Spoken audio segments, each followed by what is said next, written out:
Sir మీరు ఎక్కడి నుంచి వచ్చారు? ఈ యొక్క ఏర్పాట్ల మీద మీ యొక్క అభిప్రాయం చెప్పండి. నమస్కారం అండి. నా పేరు కాకులపాటి శ్రీనివాస్. నాకు ఇక్కడికి ఒక 50 ఏళ్ల క్రితం ఈ చింతపూడి రావడం ప్రదర్శించింది. ఎందువల్లంటే ఈ చింతపూడి మా మేనత్త గారి ఊరు. పుచ్చిపూడి మంగళాద్రి గారి భార్య మా మేనత్త గారు, మా చిన్న మేనత్త గారు. ఈ ఊళ్ళో మా తాతగారికి ఒక ఇల్లు ఉండేది. 1939లో మా తాతగారు ఈ పక్క వైష్ణవ వీధిలో ఉన్న ఇల్లు అమ్మేశారు. అది ఎవరో వైశ్యులు కొనడం జరిగింది. ఏం జరుగుతుంది, ఎలా జరుగుతుంది, అది ఈ కోనసీమలో అంతర్భాగమైన ఈ చింతపూడి గ్రామంలో మీరు ఎంత గొప్పగా ఈ సంక్రాంతి సంబరాలు చేసుకుంటారు, ఇక్కడ అందరూ ఎంత కలివిడిగా ఉంటారు అన్న విషయాలు మేము వార్తల్లోనూ పేపర్లోనూ చూస్తూ ఉంటాం. కాకపోతే ఏంటంటే ఏదైనా కానీ అనుభవించినప్పుడే రసోత్పత్తి జరుగుతుంది, మన రసోత్పత్తి కూడా జరుగుతుంది. అంచేత ఈసారి మా పిల్లలు, మా అమ్మాయిలు ఒక చోట వేరే దేశంలో ఉంది, మా అబ్బాయి బెంగళూరులో ఉంటాడు.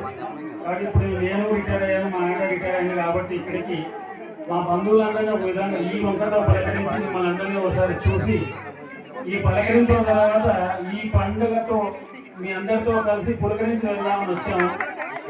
చాలా చక్కగా ఉంది. ఇక్కడ ఏంటంటే 2 తరాల తర్వాత మేము ఈ గ్రామం వచ్చి ఇందులో అంతర్భాగం కావడం అన్నది మాకు చాలా ఆనందదాయకంగా ఉంది.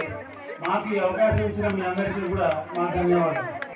ఇక్కడ ఏర్పాట్లపై ఎలా ఉన్నాయో మీకు సంతృప్తిగా ఉన్నాయా లేవా అభిప్రాయం చెప్పండి. ఇక్కడ ఏర్పాట్ల విషయానికి వస్తే నేను 50 ఏళ్ల క్రితం చూసిన చింతపూడి వేరు, ఇప్పుడు చూస్తున్న చింతపూడి వేరు. ఎందుకంటే 2 ఏళ్ల నుంచి 2 ఏళ్ల ముందు కూడా ఈ ఊళ్ళో రోడ్లు నేను వచ్చినప్పుడు, నేను ఎప్పుడో వచ్చినప్పుడు సంవత్సరానికి ఒకసారి ఈ ఊరికి అందరూ కలిసి ప్రయత్నిస్తే ఒకసారి బస్సు వచ్చేది, మళ్ళీ రెండోసారి వచ్చేది. తర్వాత ఇక్కడ నేను గమనించింది ఏంటంటే ఇక్కడ ఎవరైతే యువకులు ఉన్నారో వారు సమవంతు కృషి చేసి అంత ఏర్పాట్లు బ్రహ్మాండంగా చేశారు. ఈ ముగ్గులు పోటీలు అనేవి చక్కగా ఆకర్షణీయంగా నిర్వహించారు. వారికి నా శుభాభినందనలు. ఇదే విధంగా ఈ వాతావరణాన్ని మీరు ముందుకు తీసుకుని వెళ్ళాలి. నమస్కారం. Happy Pongal today. Normally you're good and you enjoy well and you work out something to watch, something strange in your home.